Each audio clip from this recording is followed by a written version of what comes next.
నిర్గమాకాండం 33వ అధ్యాయం 14వ వాక్యాన్ని చదువుకుందాం. అందుకు ఆయన, నా సన్నిధి నీకు తోడుగా వచ్చును, నేను నీకు విశ్రాంతి కలుగజేసేదనగా చాలు. చిన్న ప్రార్థన. సర్వాధికారి, ఉదయకాల సమయంలో మీరు మాతో మాట్లాడండి. జీవము గల నీ వాక్కులు మీరు మాకు అందించండి. యేసు నామములో ప్రార్థిస్తున్నాం తండ్రి, ఆమేన్. మీ అందరికీ కూడా శుభప్రదమైన యేసయ్య నామంలో నా హృదయపూర్వకమైన వందనాలు తెలియజేస్తున్నా. చదవబడిన ఈ వాక్య భాగంలో దైవజనుడైన మోషేతో దేవుడు చేస్తున్న ఒక వాగ్దానం, ఒక ప్రమాణం. మోషే, నా సన్నిధి నీకు తోడుగా వస్తుంది, నా సన్నిధి నీతో ఉంటుంది, నా సన్నిధి నీలో ఉంటుంది, నా సన్నిధి నీపై ఉంటుంది. దేవునికి స్తోత్ర. ఈ మాట ఎప్పుడు చెబుతున్నాడంటే, దైవజనుడైనటువంటి మోషేతో దేవుడు, ఇశ్రాయేలీలు దేవునికి అవిధేయులుగా, అనగా చేయరాని విగ్రహారాధన చేసి దూడను చేసుకొని ఆరాధనలు చేసి దేవునికి ఆయాసము, కోపాన్ని తెప్పించి దేవుని దృష్టికి దోషులైపోయారు. దేవుని కోపం రగులుకున్నప్పుడు దేవుడు చెప్పాడు, ఈ ప్రజలందరినీ నేను నాశనం చేస్తా. మోషే అడ్డుపడి, వద్దు ప్రభువా, ఐగుప్తులో నీ నామానికి అవమానం కలిగిద్ది, ఇశ్రాయేలుని తీసుకుని వెళ్ళి వారి దేవుడు అరణ్యంలోనే వారిని నాశనం చేశాడని నీ నామాన్ని దూషిస్తారు.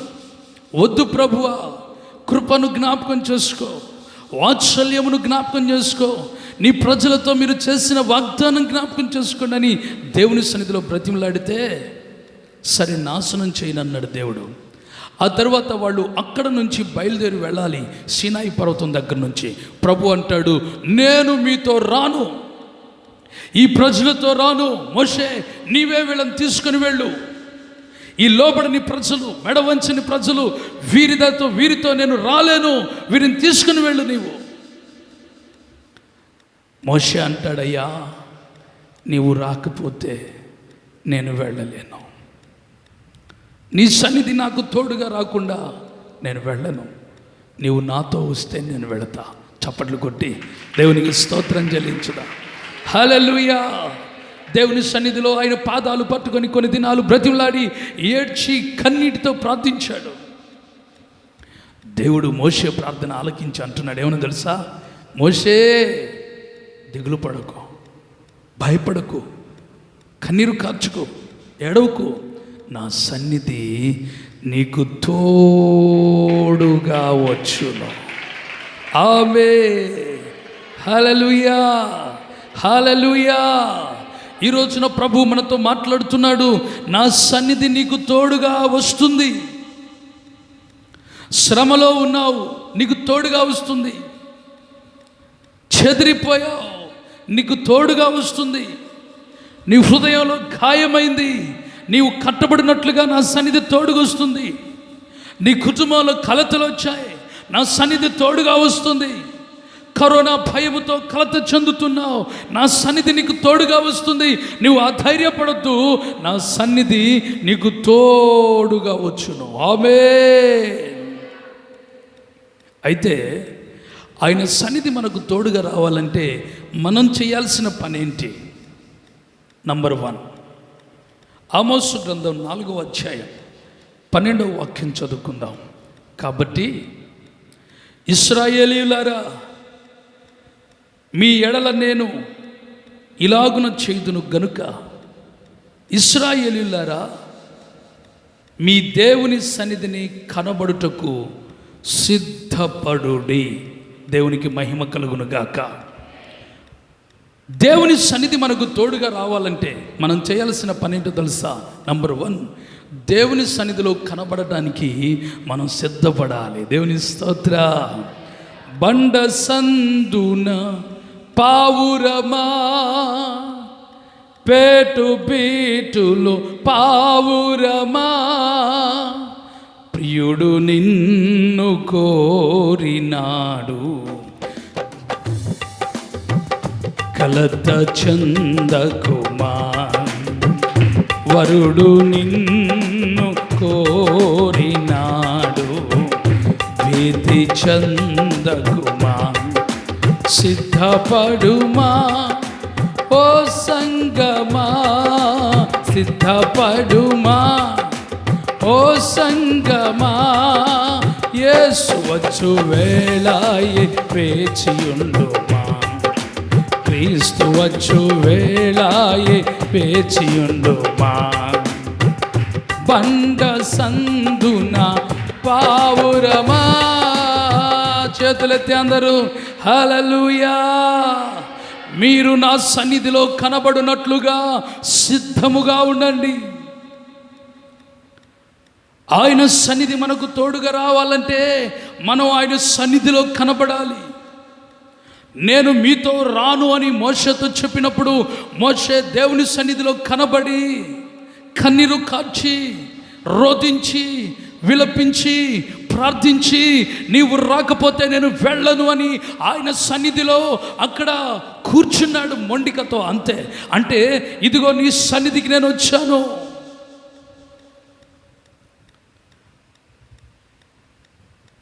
అదొక పేద గ్రామం, పల్లెటూరు, చాలామంది జనాభా ఉన్న ప్రాంతం. ఆ ఇంటిలో ఒకే కుమారుడు బాగా చదువుకున్నాడు, మంచి ఉద్యోగం వచ్చింది.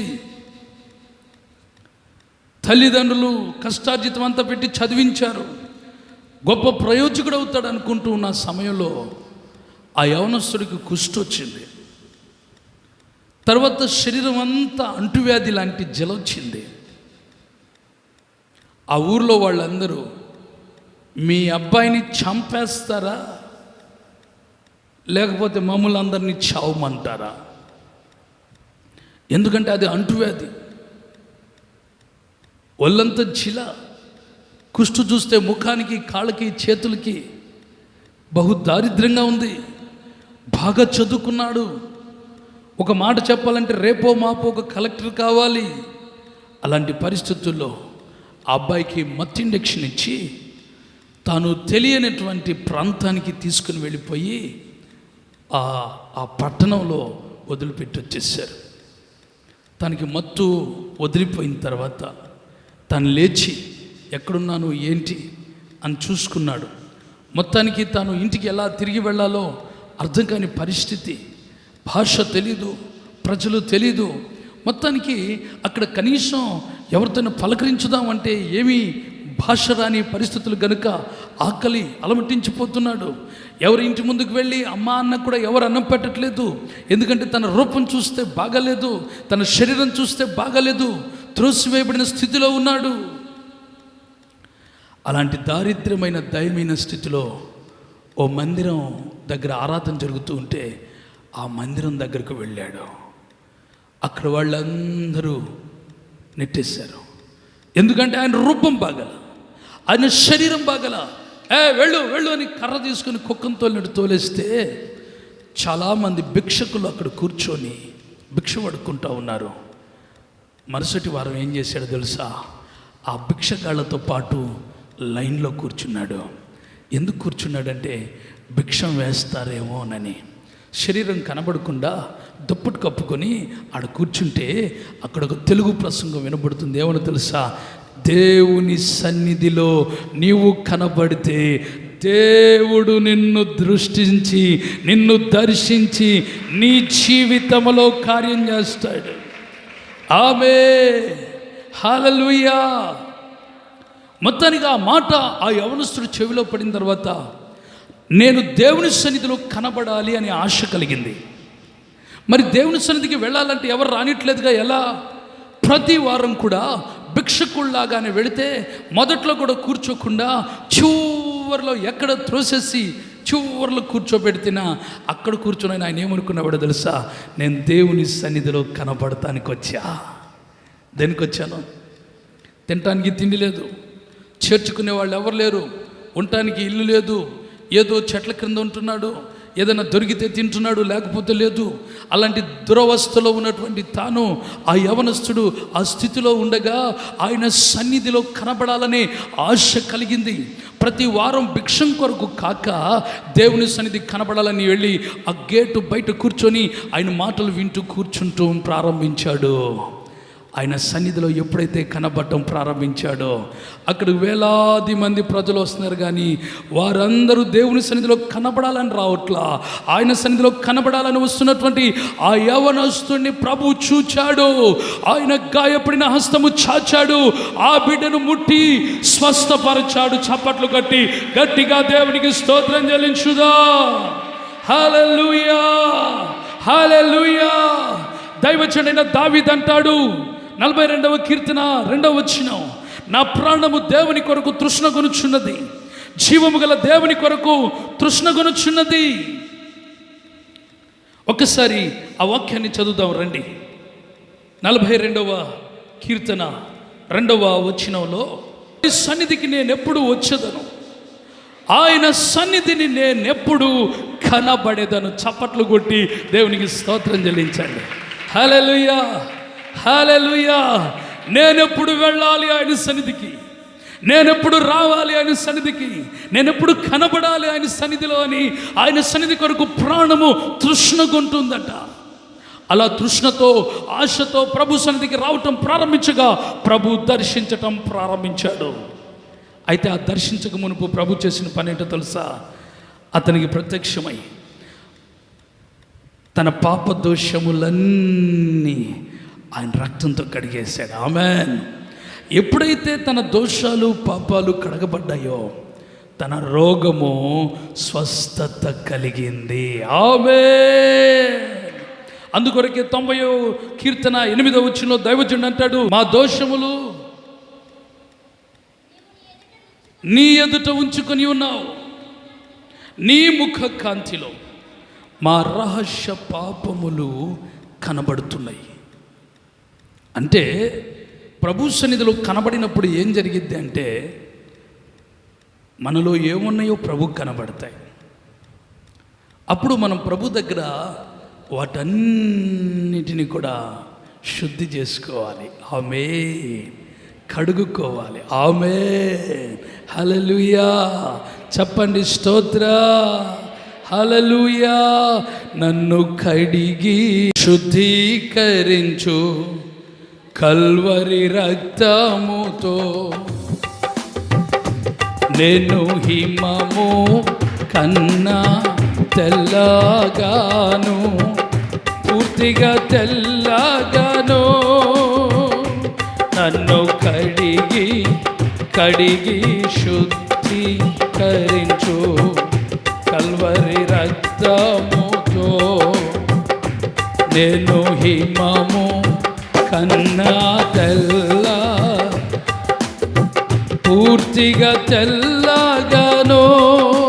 యేసయ్యా, యేసయ్యా, యేసయ్యా, యేసయ్యా, యేసయ్యా, యేసయ్యా, యేసయ్యా, యేసయ్యా. దేవునికి మహిమ కలుగును గాక. నా పాపములన్నీ నీ ఎదుట ఉన్నాయి, నీ ముఖ కాంతిలో నా రహస్య పాపాలు, రహస్యంగా చేసిన పాపాలు, ఎవరికి తెలియకుండా చేసిన పాపాలు, నేను దాచాను పర్వాలేదు, మెయింటెనెన్స్ చేశాను పర్వాలేదు, మేనేజ్ చేశాను పర్వాలేదు, నేను అసలు ఎవరికి తెలియకుండా ఎంత జాగ్రత్తగా అని మనం అనుకుంటుంటే ప్రభు అంటాడు, నా ముఖంలో నీ పాపాలన్నీ నువ్వు చూస్తే ఆయన ముఖాన్ని కనబడితే, ఆయన నీ ముఖ కాంతిలో నా రహస్య పాపములు కనబడుతున్నాయ్యా. అందుకే వాటన్నిటిని ఎప్పుడైతే దైవజనుని దావీదు ఒప్పుకున్నాడో, సరిదిద్దుకున్నాడో, ఆయన సన్నిధిలో ఆయన కనబడటం కాదు, ఆయన సన్నిధిలో మరింత బలపడ్డాడు. ఆమేన్. ఈ అందరితో త్రోసివేయబడినటువంటి యవనస్తుడి పరిస్థితి ఏమైందో తెలుసా? ప్రభు తను దర్శించి తన రక్తంతో కడిగి శుద్ధీకరించి తన పాప దోషములన్నిటినీ పరిహరించాడు. ఆ తర్వాత ఏం జరిగిందో విందాం. రండి దేవుని వాక్యంలోనికి. పరిశుద్ధ గ్రంథంలో దేవుని వాక్యం చదువుకుందాం. ఆదికాండం 17వ అధ్యాయం 1వ వచనం. అబ్రహాము 99 ఏండ్ల వాడైనప్పుడు యెహోవా అతనికి ప్రత్యక్షమయ్యి, నేను సర్వశక్తి గల దేవుడను, నా సన్నిధిలో నడుచుచు. స్తోత్రం చెప్పండి, గట్టిగా చెప్పండి. హల్లెలూయా. నంబర్ 1, నా సన్నిధిలో నువ్వు కనబడాలి. నంబర్ 2, నా సన్నిధిలో నువ్వు నడుచుకోవాలి. ఆమేన్. దేవుని సన్నిధిలో నడవటం అంటే ఏమిటి? దేవుని సన్నిధిలో నడవటం అంటే ఆయన సన్నిధిలో నడుచుకోవటం అంటే ఎలా ఉంటుంది? పరిశుద్ధ గ్రంథంలో మనం చూస్తే అది ఆదికాండము 5వ అధ్యాయం 24వ వచనం. హానోకు దేవునితో నడిచెను, తరువాత దేవుడు అతన్ని తీసుకొని పోయిన గనుక అతడు లేకపోయాను. హానోకు ఎలా నడిచాడంటే దేవునితో నడిచాడు. చప్పట్లు కొట్టి దేవునికి స్తోత్ర. హల్లెలూయా, హల్లెలూయా. అంటే దేవునితో నడవటం అంటే ఏమిటి? 119వ కీర్తనలో రాయబడింది 1వ వచనం. యెహోవా ధర్మశాస్త్రమును అనుసరించి నిర్దోషముగా నడుచువారు ధన్యులు. యెహోవా ధర్మశాస్త్రము అనుసరించి అనగా దేవునితో నడవటం అనగా వాక్యం చెప్పినట్లుగా వాక్యముతో నడవటం. దేవునికి స్తోత్ర. చెప్పాలి, గట్టిగా గట్టిగా చెప్పాలి. గాంధీజీ గారి దగ్గరికి 10 ఏళ్ల బాబుని వాళ్ళ తల్లి తీసుకొచ్చి దండం పెట్టి, అయ్యా వీడికి తండ్రి లేడు, నేనే వీడికి తల్లిని తండ్రిని, వీడు చెప్పిన మాట వింటలేదు, రోజు వద్దంటే బెల్లం గడ్డలు గడ్డలు తింటున్నాడు, వీడికి జలుబు తగ్గట్లేదు, ఆరోగ్యం పాడైపోతుంది, నేను చెబితే వింటలేదు, పెద్దవాళ్ళు మీరన్నా చెప్పండి అయ్యా అని తీసుకొస్తే గాంధీజీ గారు చెప్పారంట, వారం ఆగి తీసుకురమ్మా అన్నారంట. వారం ఆగిన తర్వాత తీసుకొని వెళితే ఆ పిల్లోడిని, ఏరా బెల్లం తింటున్నావా అంటే, తింటున్నాను సార్ అన్నాడంట. బెల్లం తినకో, జలుబు చేసిద్ది, పో అన్నాడంట. దేవునికి స్తోత్రం. తల్లికి కోపం వచ్చింది. ఏమిటండి మహాత్ములు పెద్దవాళ్ళు, మీరేదో మా అబ్బాయికి హితోపదేశం చెబుతారు, బెల్లం తినటం వల్ల నష్టం, జలుబేంటి, నిమ్మేంటి, ఆస్తమా ఏంటి, ఆ తర్వాత ఆయాసం ఏంటి, ఇలాంటి చెప్పి వాడికి జాగ్రత్త చెబుతారంటే, వారం ఆగి రమ్మనంటే వారం తర్వాత ఏం చెబుతారు అనుకుంటే బెల్లం తినకు జలుబు చేసిద్ది. ఈ సంగతి మాకు తెలీదా? వారం ఆగమంది ఎందుకు, అసలు వారం తర్వాత రమ్మంది ఎందుకంటే ఆయన చెప్పాడంట, నువ్వు వచ్చినప్పుడు నేను కూడా రోజు బెల్లం తింటున్నానమ్మా, నేను బెల్లం తింటా, మీ అబ్బాయిని బెల్లం తినొద్దురా, మంచిది కాదని ఎలా చెప్పాలి, అందుకోసం నేను బెల్లం తింటా, నేను మానుకొని ఈ వారంలో మీ అబ్బాయికి ఇప్పుడు చెప్తున్నాను అన్నాడంట. అంటే వాక్యం ఏం చెప్తుందో, బెల్లం తినటం తప్పంటే నువ్వు అలా నడుచుకోవాలి, బెల్లం తినటం మేలంటే నువ్వు అలా నడుచుకోవాలి, పాపంలో జీవించటం మేలంటే నువ్వు అలా నడుచుకోవాలి, పాపంలో జీవించటం చెడు, అది కీడంటే నువ్వు దాన్ని విడిచిపెట్టుకోవాలి. వాక్యం ఏముంటుందంటే మనం దేవునితో నడవాలంట. ఆమేన్. యేసు ప్రభువారు చనిపోయి తిరిగి లేచిన 3వ దినం సాయంత్రం ఎమ్మాయి గ్రామస్తులు ఇద్దరు నడుచుకుంటూ వెళుతూ ఇదిగో యేసుని సిలువ వేసి ఘోరంగా చంపారు అని చెప్పుకుంటూ వెళుతుంటే యేసు ప్రభు వారితో కలుసుకొని ఏంటేంటి మీరు మాట్లాడుకుంటుంది ఏమిటి అన్నాడు. నీకు తెలీదా, నజరేయుడైన యేసుని సిలువ వేసి బహు ఘోరంగా హింసించి చంపారు. ఆయన 3వ దినాన్ని లేస్తానని చెప్పాడంటే ఇవాళ 3వ రోజు. ఏమవుతుందో ఏమిటో ఈ సంగతి నీకు తెలీదా అని చెప్తా ఉన్నారట. ఇంతలో అమ్మాయి గ్రామం వచ్చింది. వాళ్ళిద్దరు ఏం చెప్పారంటే, అయ్యా ఒంటరిగా వెళ్తున్నావు, ఎక్కడి దాకా వెళ్ళాలో ఏమో, ఈ రాత్రి మాతో ఉండమని అడిగారు. సరే ప్రభు వాళ్ళతో కూర్చున్నారు. వాళ్ళు తినడానికి రొట్టెలు తీసుకొచ్చారు ఆహారంగా.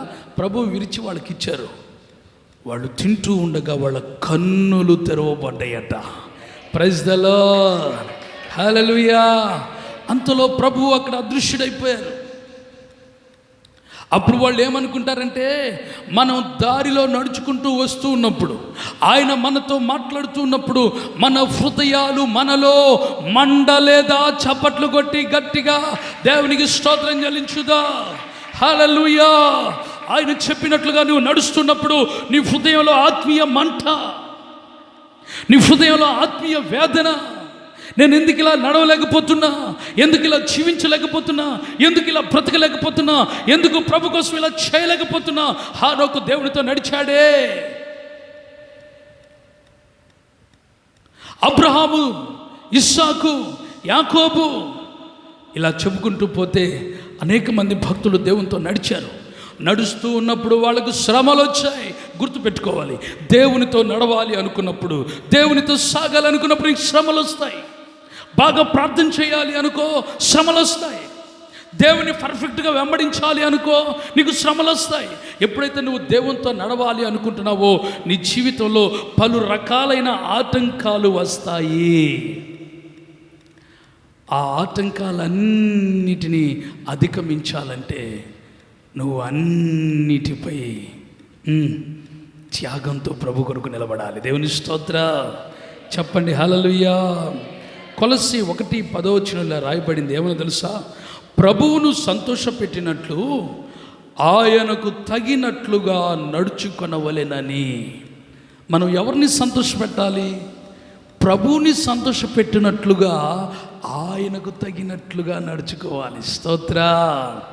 నీతో నేను నడవాలని, నీతో కలిసి ఉండాలని, నీతో నేను నడవాలని, నీతో కలిసి ఉండాలని ఆశయ్యా, చిన్న ఆశయ్యా,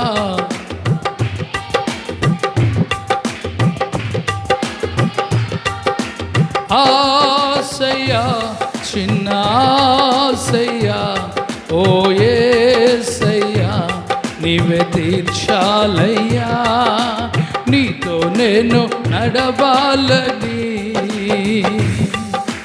నీతో కలిసి ఉండాలని. యేసయ్యతో నడవాలి అనుకుంటే, యేసయ్యలాగా జీవించాలి అనుకుంటే ఇంట్లో వాళ్ళే నేను శత్రువుగా చూస్తారు. నీ ఆత్మీయ బిడ్డలే, నీ సహవాసంతో ఉన్నటువంటి వాళ్ళే, నీ వారే, నీ బంధువులే నిన్ను విరోధిగా చూస్తారు. యేసు ప్రభు ఏం చేశాడు? గుడ్డివాణ్ణి బురద రాసి స్వస్థపరిస్తే ఆ ఊర్లో వాళ్ళందరూ వాడిని వెలేసి ఊరు బయటకు ఈడ్చేశారు. ప్రభుతో నడవాలి అనుకున్నప్పుడు నీ జీవితంలో నిందలు, అవమానాలు వెలివేయబడటం కూడా నీకు ఎదురవుతుంది.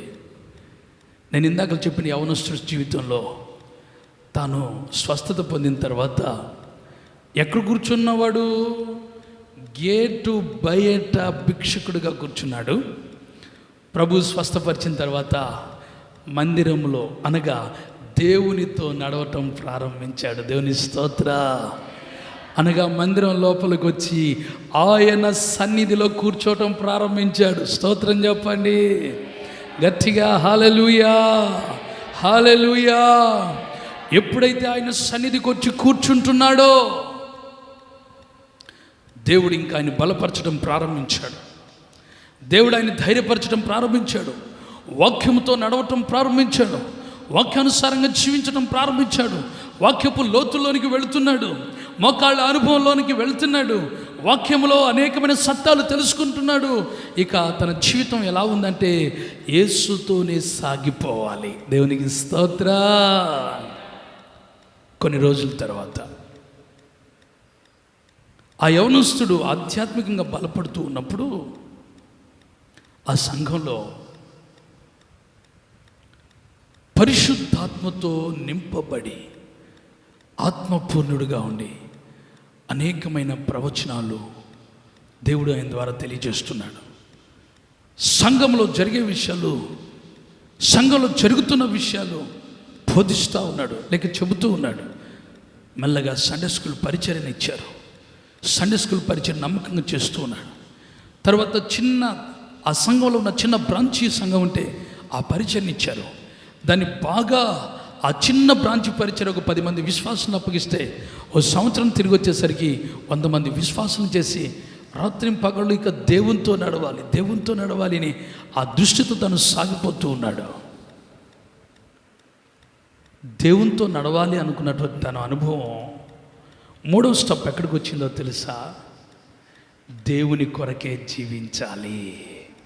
ఆమేన్. ఆదికాండము 24వ అధ్యాయం 29వ వచనం. అప్పుడు నేను నా యజమానునితో ఆ స్త్రీ నా వెంట రాదేమో అనినప్పుడు అతడు, ఎవని సన్నిధిలో నేను జీవించుచున్నానో, చెప్పండి స్తోత్ర, ఆ యెహోవా నీకు తోడుగా నీతో కూడా తన దూతలను పంపి నీ ప్రయాణమును సఫలము చేయును. 3వది, ఎవని సన్నిధిలో నేను జీవించుచున్నానో. జీవము కలిగిన దేవుని సన్నిధిలో జీవిస్తున్న అబ్రహాం అంటున్నాడు, నా కుమారుడైనటువంటి ఇస్సాకుకి భార్య కావాలి, అన్య ప్రజలతో దేవుని బిడ్డలు కావాలి. కనుక నేను విడిచిపెట్టిన ప్రాంతంలో రక్షించబడిన నా బిడ్డలు ఉన్నారు. అక్కడికి వెళ్ళి ఇదిగో దేవుని నమ్ముకున్న బిడ్డలను తీసుకుని రావాలి. ఎలియాజరు అంటాడు, ఆ స్త్రీ రాననిద్దేమో, అసలు పెళ్లి కొడుకు ఎవరో అత్తమామలు ఎవరో తెలియకుండా పనివాడు వెళ్తే వస్తుందా? అబ్రహాం ఏమంటున్నాడు తెలుసా? నేను ఎవని సన్నిధిలో నిలిచి ఉన్నానో, దేవుని స్తోత్ర, హల్లెలూయా హల్లెలూయా, ఎవని సన్నిధిలో జీవించుచున్నానో ఆ దేవుడే తన దూతల్ని పంపి నీ ప్రయాణాన్ని సఫలం చేస్తాడు. గట్టిగా చప్పట్లు కొట్టి దేవునికి స్తోత్రం చెల్లించుదా. హల్లెలూయా హల్లెలూయా. ఎవని సన్నిధిలో జీవిస్తున్నాడు? జీవము కలిగిన దేవుని సన్నిధిలో. ఎవరి మాట చొప్పున జీవిస్తున్నాడు అబ్రహాము? జీవము కలిగిన దేవుని మాట చొప్పున. అలా జీవించుచున్నటువంటి అబ్రహాం జీవితంలో దేవుడు ఎలాగున ఎలియాజరు వెళితే ఇస్సాకుకి రిబ్కా అనేటువంటి స్త్రీని దేవుడు భార్యగా సిద్ధపరిచాడు. ఈ రోజున నీ జీవితంలో కూడా ఆయన సన్నిధిలో నీవు జీవించటం ప్రారంభించు. ఆమేన్. నీ జీవితం ఎవరి కోసం? పిల్లల కోసం అనుకో. నీ జీవితం ఎవరి కోసం? భర్త కోసం అనుకో. నీ జీవితం ఎవరి కోసం? నా భార్య కోసం అనుకో. నీ జీవితం ఎవరి కోసం? నా తల్లిదండ్రుల కోసం అనుకో. ప్రేమించు, వారికి ఇవ్వాల్సినటువంటి గౌరవం వారికి ఇవ్వు. కానీ నీ జీవితం ఎవరి కోసం అంటే నువ్వేం చెప్పాలి తెలుసా? నేను జీవించుచున్నది యేసు కొరకు మాత్రమే. ఆమేన్. హల్లెలూయా హల్లెలూయా. దైవజనుడు పౌలు అంటాడు గలతీయులకు రాసిన పత్రిక 2వ అధ్యాయము 20వ వచనం, నేను క్రీస్తుతో కూడా సిలువ వేయబడి ఉన్నాను, ఇకను జీవించువాడను నేను కాను, క్రీస్తే నా యందు జీవించుచున్నాడు. దేవుని స్తోత్రం.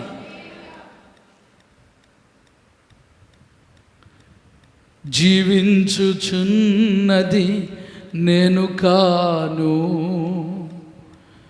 క్రీస్తేసే నాలో జీవిస్తున్నాడు.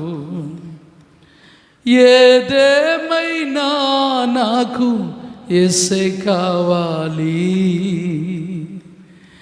ఎవరేమన్నా నాకు యేసే రావాలి. యేసయ్యా యేసయ్యా నీవు,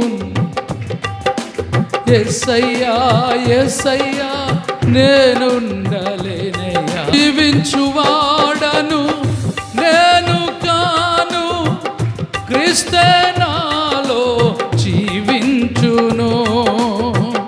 జీవించుచున్నది నేను కాదు, క్రీస్తే నాలో జీవించును.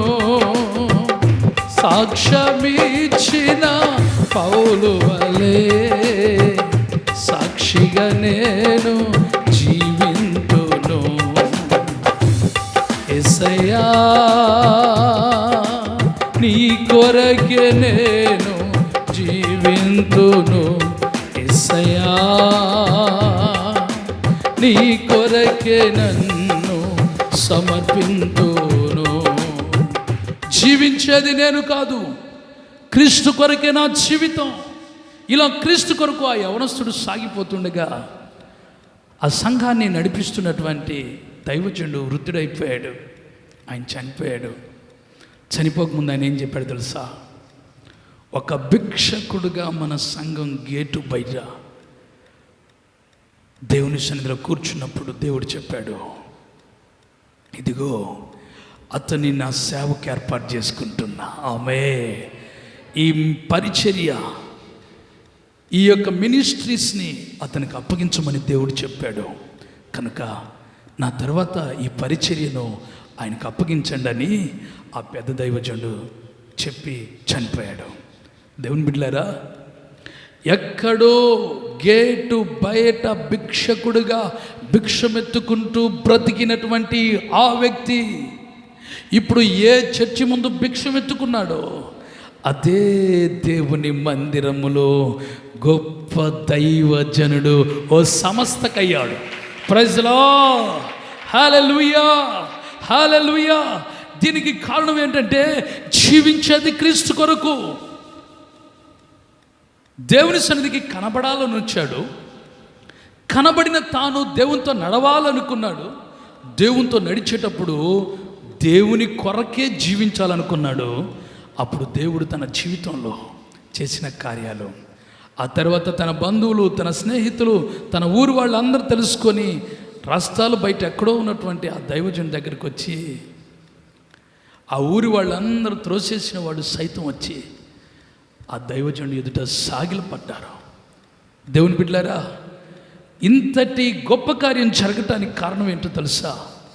మొదట దేవుని సన్నిధిలో కనబడ్డాడు భిక్షకుడిగా. రెండవది దేవునితో నడవటం ప్రారంభించాడు ఎక్కడ? ఆయన సన్నిధికి వచ్చి. మూడవది ఆయన కొరకు జీవించడం ప్రారంభించాడు. ఎప్పుడైతే ఆయన కొరకు జీవించడం ప్రారంభించాడో ఆయనవన్నీ దేవునివి, దేవునివన్నీ తనవి.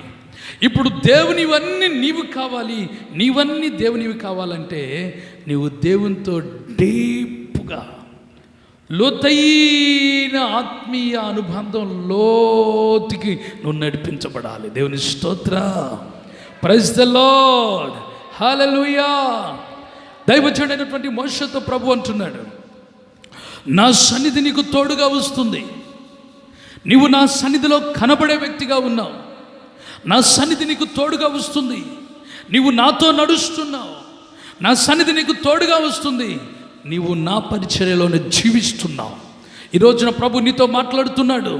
నీవు కూడా మోషేలాగా నీ సన్నిధి లేకుండా నేను బ్రతకలేనయ్యా, నీ సన్నిధి లేకుండా క్షణము కూడా జీవించలేను, నీ సన్నిధి నాకు కావాలి అని నువ్వు ఆశపడితే నువ్వు చేయాల్సిన పని ఏంటో తెలుసా?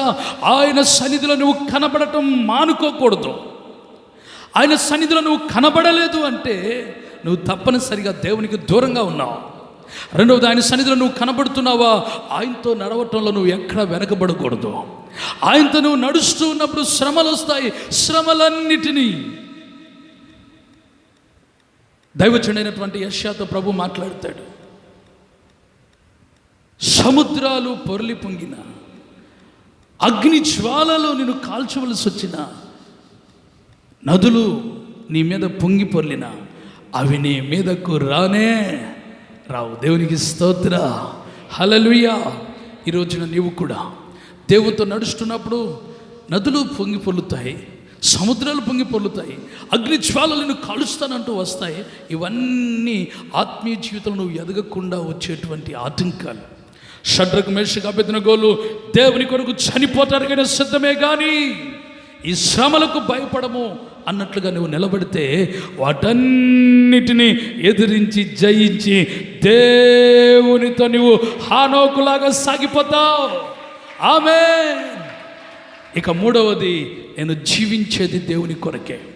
నేను ఎవరి సన్నిధిలో జీవిస్తున్నానో, ఎవరి కొరకు జీవిస్తున్నానో ఆ దేవుడు నీ కార్యములని సఫలం చేసి ఆత్మీయ జీవితం కట్టి, కుటుంబాన్ని కట్టి, పరిచర్యను కట్టి, విశ్వాసాన్ని కట్టి, నీ యొక్క ఆత్మీయ జీవితంలో అనుదినము బలాభివృద్ధిని చేసి చివరికి నేను ఏం చేస్తాడంటే, నాలో నీవు నీలో నేను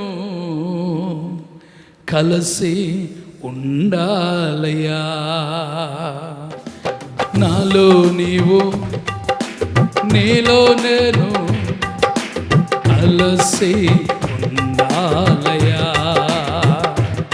నీలో నేనుండుటే, నాలో నీవుండుటే నా ఆత్మీయ అనుభవమే. నీలో నేనుండుటే, నాలో నీవుండుటే నా ఆత్మీయ అనుభవమే. నాలో నీవు నీలో నేను, నాలో నీవు, ఆమె నీలో నేను కలిసి ఉండాలయా. మనం కలిసి ఉండాలయా. పరిశుద్ధాత్ముడా యేసు పంపిన వాడవు నీవేగా. సర్వాంతర్యామి, అందరు లేచి నిలబడదాం. సర్వాంతర్యామి సత్యస్వరూపి ఇప్పుడే దిగి రమ్మయ్యా. ఇప్పుడే దిగి రమ్మయ్యా. నాలో నీవు, ఆమె యేసయ్యా. నీలో నేను కలిసి ఉండాలయా. కలిసి ఉండాలయా. నాలో నీవు నీలో నేను, నీతో నేను, నాలో నీవు ఏకమై కలిసి ఉండాలయ్యా. మనం కలిసి ఉండాలయ్యా.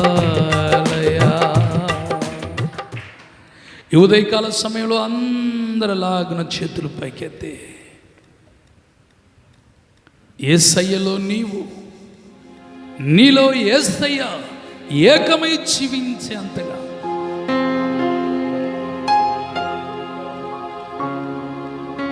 లోతైన క్రీస్తుతో సాగే జీవితం, క్రీస్తు కొరకు జీవించే జీవితం నీకు కావాలి. ఎక్కడో ఊరు బయట గేటు వెలుపల ఉండి ఆయన సన్నిధిలో కనబడాలనుకున్న భిక్షకుడిని దేవుడు చూచాడు. రోగాన్ని, పాపాన్ని క్షమించాడు. దేవునితో నడవాలి అనుకున్నప్పుడు, దేవునితో నడవాలి అనుకున్నప్పుడు గుర్తుకొస్తున్నారు. తల్లిదండ్రుల దగ్గరికి వెళదామా, బాగయ్యాను కదా. సొంత ఊరికి వెళదామా, ఆటంకాలు. దేవునితో నువ్వు నడవాలనుకున్నప్పుడు ఆటంకాలు వస్తాయి. దేవునితో నడవాలి అనుకున్నప్పుడు నీకు సమస్యలు వస్తాయి. నీలాగా నాలాగా కుటుంబము సమస్యలు అన్నీ ఉన్నాయి హానోకుకి. అయినా దేవునితో నడిచాడు. నీ వలే నా వలే అన్ని సమస్యలు ఉన్నాయి.